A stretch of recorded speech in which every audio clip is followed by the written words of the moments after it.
Hello and good morning, friends. Yes, it is Wednesday and we're sharing the kindness here. Thank you so much for joining me this morning. I know it was not a small commute. Thank you Thank for you, having Stephanie. us. We've got Dr. Kim Mead Walters from Sharing Kindness. She's the executive director. We've also got Kathleen Shine O'Brien, the director of clinical and community services. Sharing Kindness. I first met you guys at the Seaside Le Mans. That's right. And I was so thrilled when you popped over and started talking about what your organization does, especially since I've been affected. But I know that I'm not the only human that has been affected by loss, by grief, by all of the things that you cover. So maybe introduce yourself and kind of truncated version of how we're here. Absolutely, Stephanie. We're so pleased to be here. Sharing Kindness was seeded from suicide and grief. And we recognized that there were gaps in service in our community, Big time. big time gaps in the services here on Cape and the islands. And so we promote mental health education. We raise suicide awareness. And awareness includes prevention in so many different and exciting ways these days. And we provide free peer grief support across the lifespan I and love across that. the Cape. We really, nothing says speaking to your trauma like someone who has intimately felt that themselves. So we often talk about it as we're grief fluent. Well, I you don't know gotta if that's laugh about I it. don't know if that's a good thing or a bad thing, but we speak grief, and I think part of the problem is people are scared, and yet everybody experiences grief, and it's not just the loss because of death; it's Right. lots of losses, and so we grieve many things. We grieve. Uh, Moving, even when it's a positive experience, Mhm. we grieve losing our jobs. We grieve retiring sometimes because we've lost our, at least part of our identity.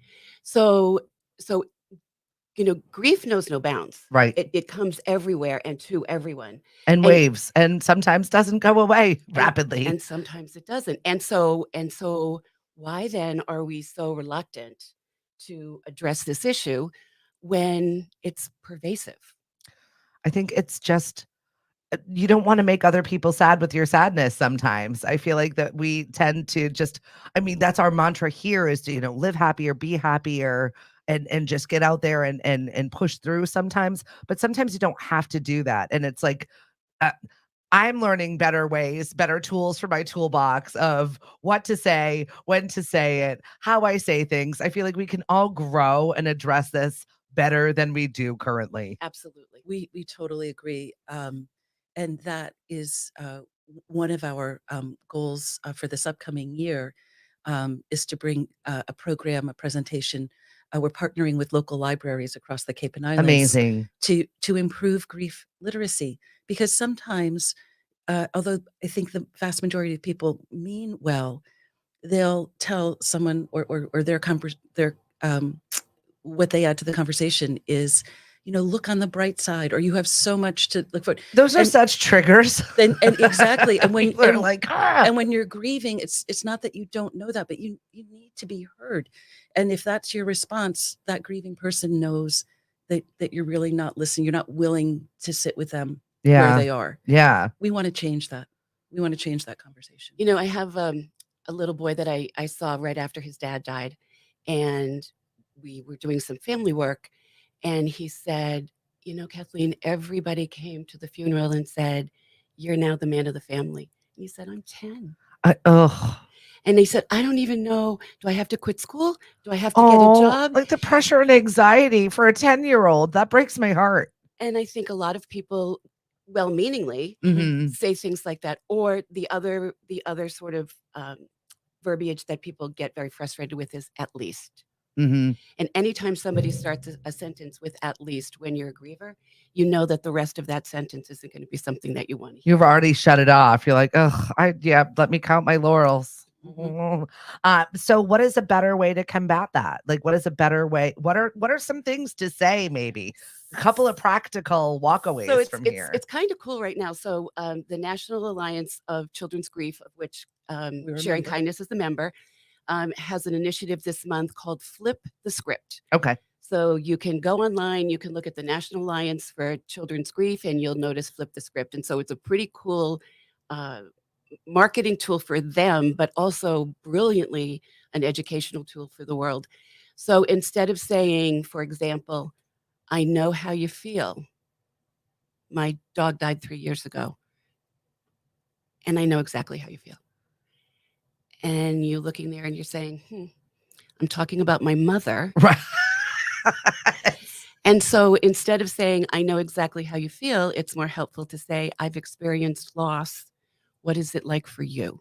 And that's a great way. You flip it to a question and then you're talking, which is much better than I've been there too, which is horrible. Good morning, Dave. Thanks for joining us. I got to thank our sponsor, Habitat for Humanity. 35 years they've been keeping people in their homes, working hard to build more affordable housing here, and just recycling, reusing, and putting people to work. We thank Habitat for Humanity immensely. Talk about some of your groups. I know you've got your family and your young adult peer grief groups. What is that looking like right now? So we have a family peer grief group. What sets us apart, an important part of how we do peer grief, is that we have a clinician in each room for safety, for psychoeducation, for eyes on, and it's just a wonderful model. And so in our family peer grief group, we have a room for 6 to 9-year-olds, a room for 10 to 13-year-olds, a room for teens, 14 to 17, and then a fourth room for caregivers, which might be parents or grandparents or foster parents, kinship folks. It's so important because not every children don't need to be exposed to things or have to know things the same way as adults do when you're grieving. And it affects every single person in your family while you're grieving. Well, the interesting part of that too, Stephanie, is that even in a family unit, a close family unit, when someone has died, each of them had individual relationships with that person, Mhm. which then means that each of them are grieving that relationship that they had. And in many cases, families grieve, in all cases, I would say, families grieve differently. And it's really important for people to know that. But also for kids, it's really important that they maintain routine. Mhm. And so when they say, I want to go back to school, and families are thinking, oh, it's really too soon, they know what they need to do. They need to go back to school. They need their routine. They need predictability and consistency in a world that has literally just turned upside down for them. Yeah, definitely. And they don't need to be exposed to so many things also, which but I like that you break the groups up. Well, the other thing is developmentally, children understand grief in very different ways. So for some of our really younger kids, they're just really grappling with this is permanent. They're not Mhm. coming back. With some of our older kids, they're really thinking about the future. They're thinking about, am I still going to be able to go to school? Am I still going to be able to go to college? What are the expectations that this family has on me? And so the conversations are generated by the kids themselves, Yeah. which is really important. And then in our young adult groups, so that's for people that are 18 to 25, 29. So important because I really feel like they're the ones that have the least amount of help and services and outreach. I experienced this personally over the last year in my family, and it was really a struggle to find places to direct my family member. And I think you're right. And so for these young people, as they're grappling with their emerging adulthood, figuring out their professional careers, figuring out what's really going on with them, and then they're dealing with the loss at the same time. It's Yeah. very, very challenging. Um, I deal with grief so weirdly. It's just I make bad jokes and I redirect to other things. I'm always redirecting because I'm like, I don't want to feel the feeling. We're gonna look over here. What about this? How about So this? it's hard, right? And it's hard to hold space and sit with someone who is in the deepest, rawest, most vulnerable part Yeah. of their grief. And I think that's the part where it's almost easier. And I say that with the caveat, holding space for someone doesn't mean you fix it Mm, because you can't fix it. yeah. Holding space means you're able to sit with, and sometimes that's all people need is someone to sit with them and just be able to bear witness to their grief. Make a cup of tea. You don't have to have all the right words, but you're there. I'll tell you another part that people tell us often when someone says, "Let me know if you need anything." They're never gonna let you know. Well, No. bigger than that, they often don't know what they need. Right. Getting out of bed is a chore. Taking a shower is a chore. And so to have me be forced to say, let me know what you need, is really an undue burden on the grieving person. So if they have dogs, go over and take the dog for a walk. You know, ask if you can take home a load of laundry, Mm. drop off groceries, take the kids to football practice. They're gonna remember that moment of kindness for sure more than Absolutely. anything else, was that when they can't, you could, Yeah. and that's really important. When my sister died, we had a neighbor, and she was like a little sprite, and she would come in and she would do things, and all of a sudden would realize our laundry was done, our sheets had been changed, food was in the fridge. That used to be the way things worked, Yeah, though. Neighborhoods would talk and families would talk, and you'd just, assign one of the aunts to go do whatever it exactly. was, and that's how it was. But given the way life is now, it's just not happening like that. It's not the same way, and yet people want to help and people wanna be part of that community, Mhm. but they just don't know how. Well, I'm so glad that we're here talking about this because it just opens up that conversation with people. And that's really what sharing kindness is about, is just meeting people where they're at, which I Absolutely. love that you're in the libraries. I think it's great. We're so excited. Great partnership. One of the other places that we are is school, more and more often is schools.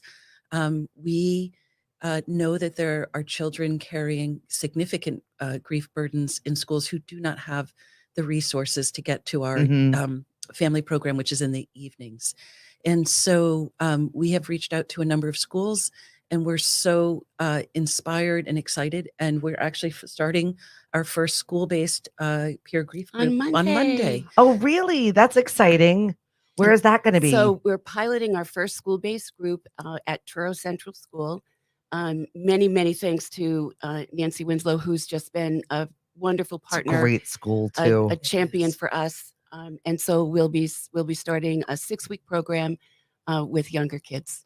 Perfect. Good morning, Ashley. Good morning, Dave, Jasara, Mari. Thank you for joining us this morning. We're talking to sharing kindness, and we're talking grief, and it's not always like the most sexy and fun conversation to be having, but it's one that needs to be had. And I'm so glad that you're reaching out to our children. I feel like um my children specifically have that missing space at school where they need, or they've got a friend, or I get a phone call once a day because my kids are those people that just absorb other people's things. And they're like, Mom, what can we do about X, Mhm. Y, and Z? What do we do for this family? What do we do here? And I think it's more needed because we are not comfortable all the time having those conversations with our parents, with our families. It's just another outlet. And if they're comfortable at school, they're able to have that conversation with peers. It's That's right. nice. That's right. And the other thing is all the kids, essentially, you feel so different. You feel so unique. I'm the only one who had a mom or a dad or a sibling or caregiver die, and nobody else wants to talk about it. So when you're in this group with other people and you can kind of look around and see those heads starting to nod, there's this feeling of safety and security, and that I can really bare my heart with people that are going to understand. And the wisdom that these little kids have is astounding to us.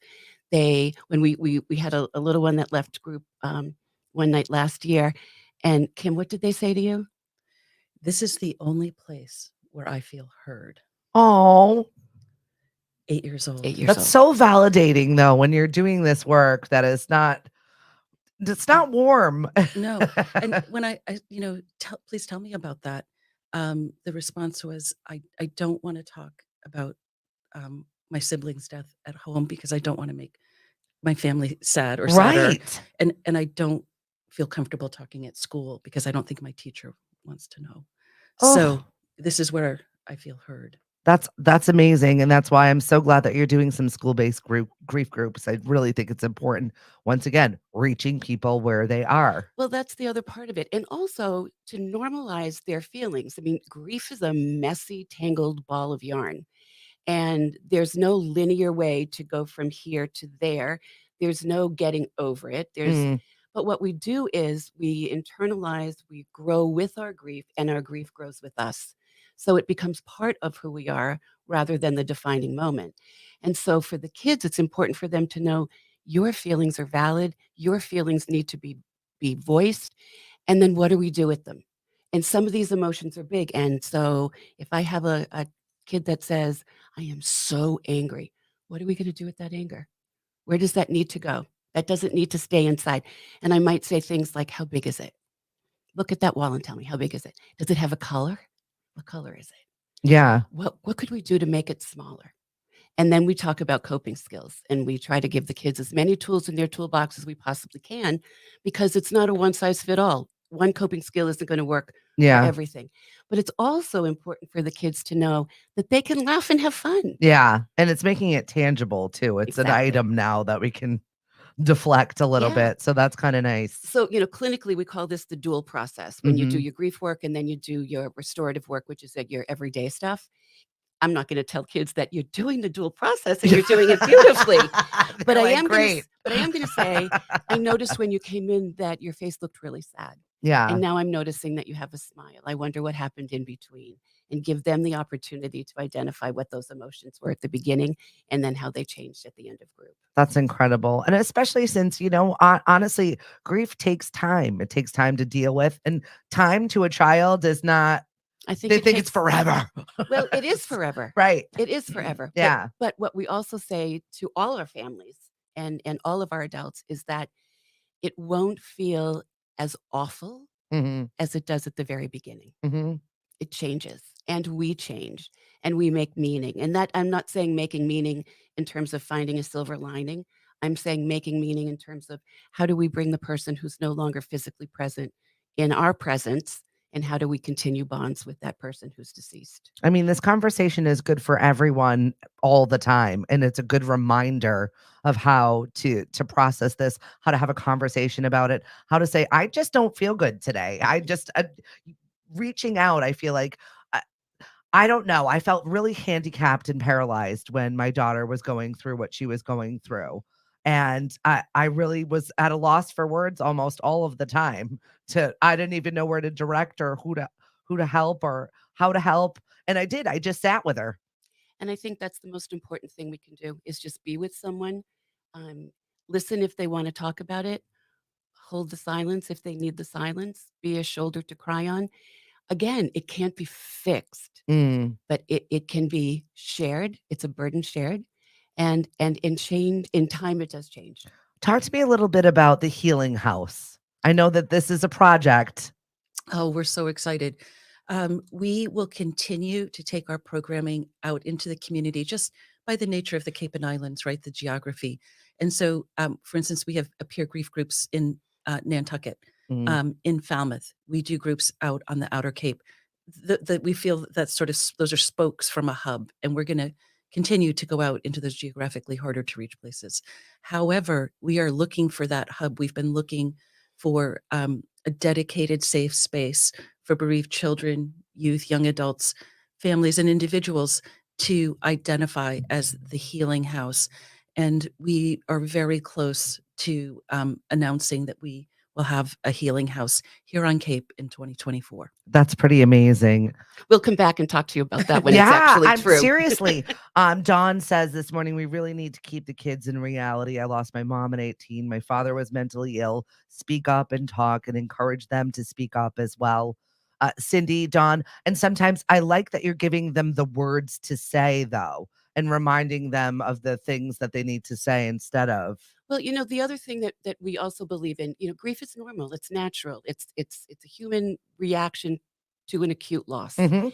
And we don't want to minimize the depth of that loss regardless of the age of the person. And so we use words with the children like your father died. Your mother was ill and your mother died. And we're not saying things like passed away. We're not The kids might say that, and we're not going to change their Yeah. language, but we want to use very actual concrete language where the kids understand what it means. Mm. And interestingly, they don't shy away from that. And they're very comfortable learning what that language is about. Mhm. And they're wiser than we think they are. So, sometimes with kind and good intentions to quote unquote protect them from something, what we're really doing is we're compromising their ability to understand and learn about navigating this road of grief. Yeah, totally, because they don't really know what's real and what's not. And when you're lying to them all the time or Mhm, just mhm. changing the dialogue, it doesn't make sense to them. So they make their own way. Absolutely. And I want to add, Stephanie, that studies have shown with children, youth, young adults, if they don't address their grief, there are risks. Children with unaddressed grief are more likely to experience early mortality, including suicide, about two and Mm. a half times more likely to die from suicide. They are less likely to graduate from high school and seek higher education. They are more likely to experience substance abuse, particularly if they have experienced the death of a family member when they were between the ages of 6 and 18. They don't know where to put it. Mhm. No, and also entrance into the juvenile justice system, because they are confused, they're angry, and they may not have somebody that's watching over. So, the beautiful thing is it only takes one trusted adult, just one, to show I care, to Mhm. show this is important, you matter.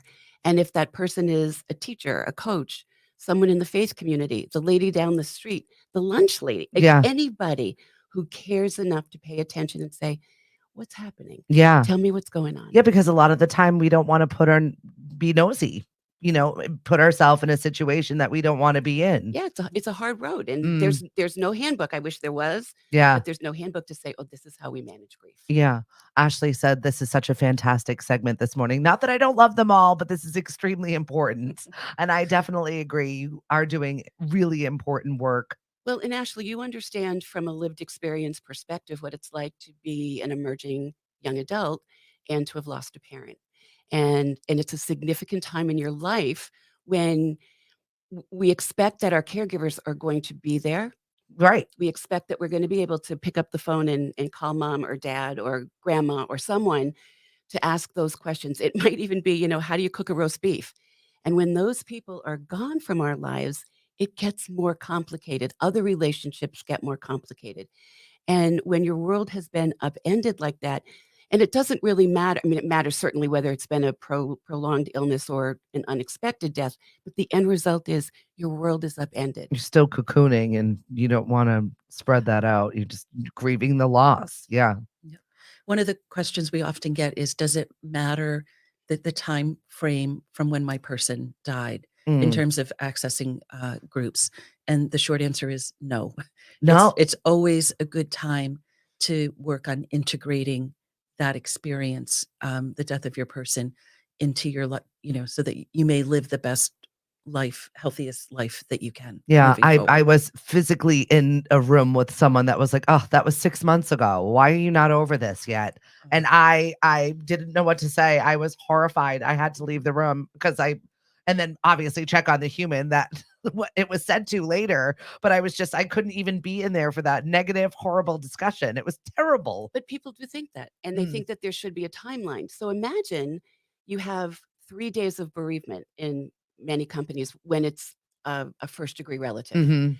Well, let me tell you, after 3 days of bereavement leave, you really don't even know where you are or what day it is. Right. So to expect somebody to go back to work and to be operational is a little bit ridiculous. Yeah. You're in a fog, period, and for a while and sometimes for a while. And again, depending on, I think particularly, and Kim can speak to this better than I, but particularly if a family has lost a child, Mm. that's out of order death. Mhm. No parent expects to have to bury a child. And so what that does to us on every level, psychological, physical, emotional, spiritual, is such an enormous challenge. There's no way that we can expect a bereaved parent to be up and running as though nothing had happened. It's just not the way it goes. We had a wonderful woman on the Cape this summer, Mary Frances O'Connor, who taught a class at Cape Cod Institute, and she's written a book called The Grieving Brain. And there are actual neurobiological reasons why we grieve and why we grieve the way we do. And she's done extensive research on this. She's also in the process of writing a new book called The Grieving Body, which should be out in, I think, 2025. But there are reasons why we have grief brain. There are reasons why we can't focus and concentrate. There are reasons why we lose track of things. There are reasons why we're not the same person that we were the day Absolutely. before. Mhm. And the world needs to know that. It's normal. Yeah. And if you're out there, there are avenues for help. Maybe you've had a rough week, maybe you're in a bad space. you have emergency numbers also for people to reach out, and I think it's really important. Absolutely. We're so excited that 988 happened this year. Mhm. So much easier for folks to remember and access. And we also want to point out that our community partners here, be it the Samaritans and 988 or Bay Cove and Crisis Services, you don't need to wait until you're in what you deem a crisis. If you or somebody you're concerned about, um, if there's a level of concern, you can call and have a conversation. Mhm. You don't need to think, "Well, is this This is, bad yeah, enough?" like, so Yeah. aggressive. Nope, they're happy to field the calls. Which is nice, because I mean, when you're low level, not right, and you let that get worse, I mean, that's where the problems That's right. begin. That's exactly right. Yeah, Robert says more of this, please. And good morning, Kalakos. So, general grief tips. Just because we're approaching the holidays where people put their foot in their mouth on the regular, we're about to have a whole boatload of family, or maybe we're not. Maybe we lost our family and we're in a place where everyone around us is joyful and excited, and we're just not. And this is just giving us all kinds of red flags, and I can't even turn on social media. I can't even turn on my TV. I hate everyone. This is miserable. Like, what are we, maybe some general tips on navigating this next 8 to 10 weeks? So I feel like you dose yourself. Okay.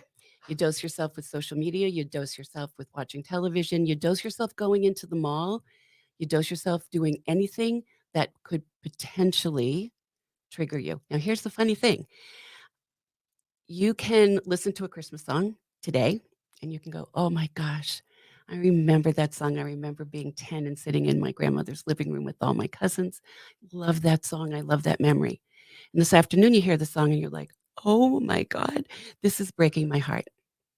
It's normal. Okay. That's normal. Yeah. And so I think part of it is just allowing yourself to feel what you're feeling, to know what you're feeling, to know it's normal, and say no. Say no. Or say, "You know what? Can I tell you the day of your party if I'm coming or not? Because That's another one. today I feel like going, and when Saturday comes, I might not wanna go." That's me all the time, though. That has nothing to do with grief. No, okay. I want to second that because as a person who experienced the death of their child 7 years ago, I still have my moments and my days, and I would want folks to understand that I may want to come to that Mhm. event, but depending on where I am at that moment, during the holidays, I may need to beg off or to come briefly. And, even this is one of those well-meaning things. "Oh, come on, you need to get out. You need to socialize. Come on, Come make on, come yourself on." happy. Come on, come And on. and The please, pushers. right, please, and they And mean they well, mean well. I know. but they need to be educated about grief also. Mhm. And please, I want to give anybody out there who needs it permission to say no. And I You want heard that. Doctor says permission. It's and it's her Doctor's prescription. orders. She has Exactly. just written that prescription for It's everybody yours. listening. You're welcome. and I want to give the inviters and the would be wannabe supporters, um, please, gracefully accept if somebody says, thank you, but no, it's not a good fit for me right now. Yeah, don't take it personally, for sure. Right. Robert said, "This is true. 3 days bereavement. I was asked once if I needed help once." It's difficult when you're part of a generation that was taught to just keep going. Keep going. I'm We sorry for understand. you. We I am, and understand. we've all been through it. I want to share a story because we get triggered by things that we don't expect. Mhm. So my dad died in 2019, and he was 90 and a half. Oh, wow. So I got a lot of, "At least you had him all those years." Well, you know what? I wanted to have him a lot more. Forever. But anyway, so here's my funny story. So I'm in Stop and Shop and Sandwich with my husband, and we've got the cart, and we're doing some shopping for Christmas dinner, which didn't really feel much like a Christmas dinner that we Mhm. wanted.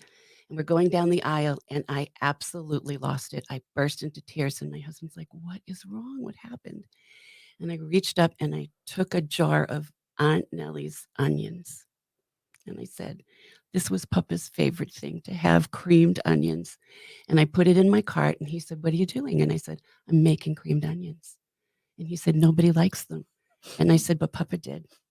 And he said, but Papa's not here. And I said, I know, but I'm still making creamed onions. Yeah.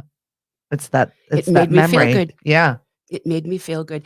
And also for the holidays, don't be afraid to change your traditions. Don't be afraid to have conversations with your family, especially with your kids. What feels right for you? We've been doing a lot of that lately just because things are just different. And there are several things going on, and we're kind of like, well, what are we doing this year? And we're having group discussions about what are we doing this? What do we like about this anyway? And we And don't have to do it just because it's yeah. the way we've always done it. We Yes. get to change. And if you want a tree, put up a tree. And if you don't want a tree, don't put up a tree. Yeah. If you want lights in your window or you don't. If you always go to your in-laws for Hanukkah and you just feel like you have to stay, just stay. Mhm. And I think the other thing is we are so worried about hurting someone else's feelings, Yes. and we sort of subrogate our own feelings to someone else. This is a time when you have to be the center.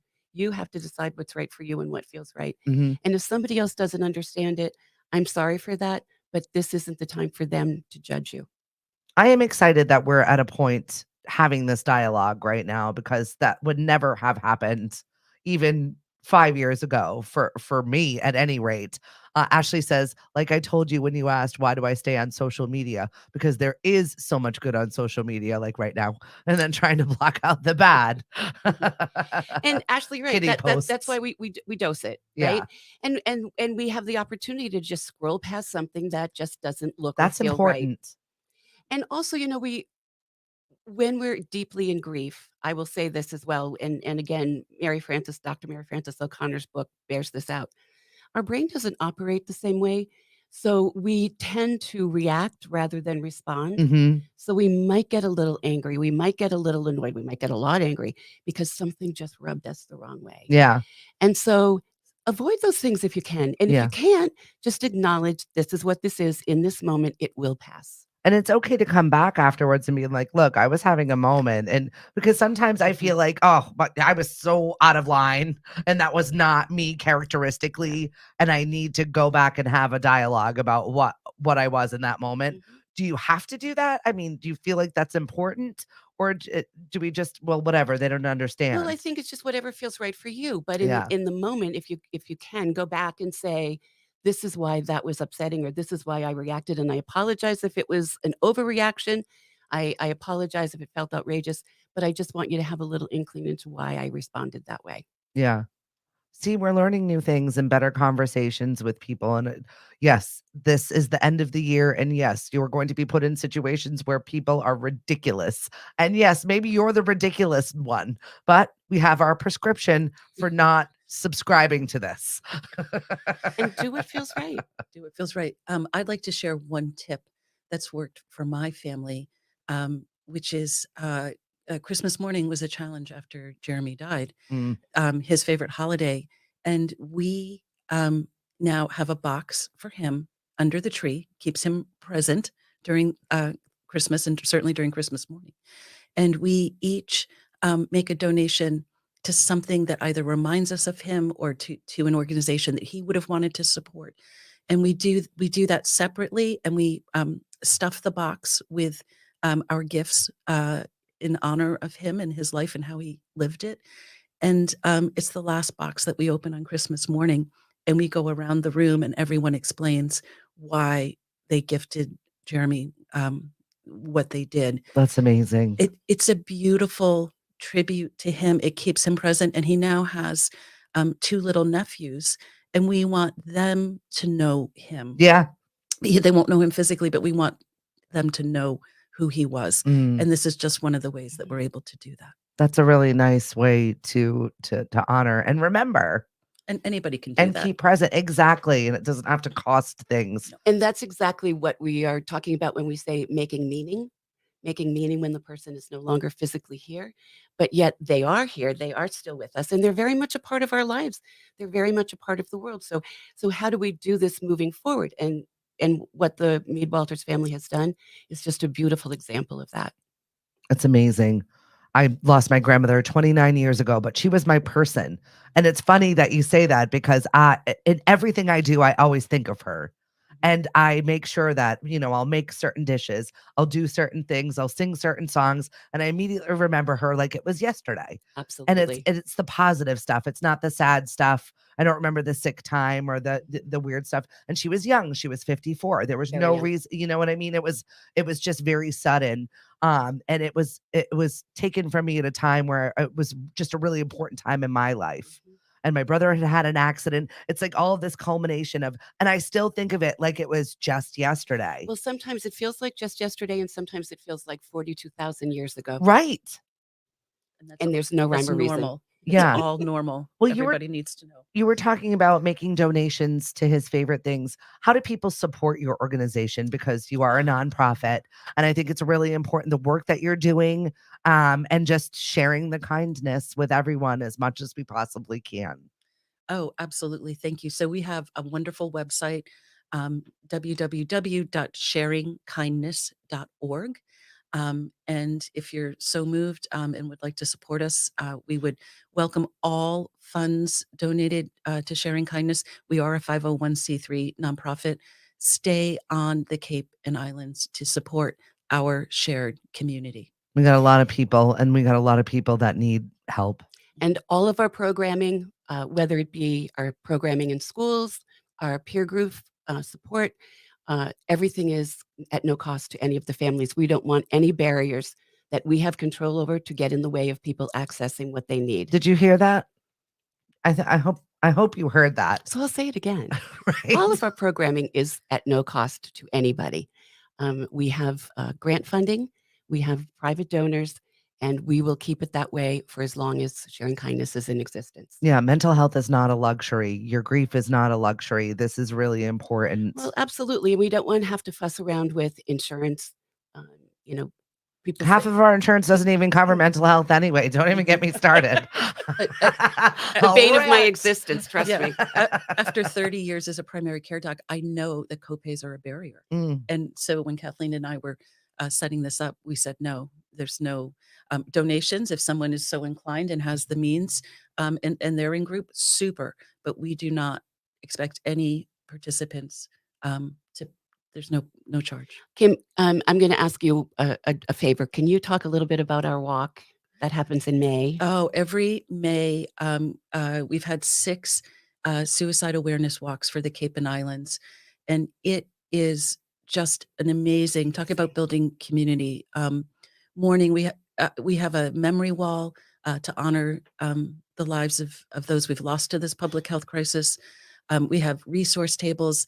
This past year, it was our biggest walk ever. We Ever. had 520 walkers. We have great speakers. Crazy. Yeah, Senator Sear comes every year, which is so wonderful. So he's one of a handful of speakers. So I would encourage anybody out there. One of our programs, which we haven't mentioned, is Hope Squad. This is a school-based suicide prevention program that's now in 5 high schools on the Cape and growing. Amazing. And Hope Squad students lead out the walk. So some people hear Suicide Awareness Walk and think, oh, and you might think it would be somber, and we have our And there are moments. We do have our moments, but it's this is our biggest fundraiser of the year. It's the Saturday before Memorial Day, so that's going to be Put it in your calendar now. May 18th. I'll remind you. 5/18/24 in Hyannis at 10 o'clock in the morning at the Veterans Beach Park. And rumor has it that there may be a special guest this Mm. coming May. More on Stay that. tuned. Cindy C, this is a great conversation. Cindy L, hello, ladies. 4 years ago, I decided to spread kindness on a larger scale.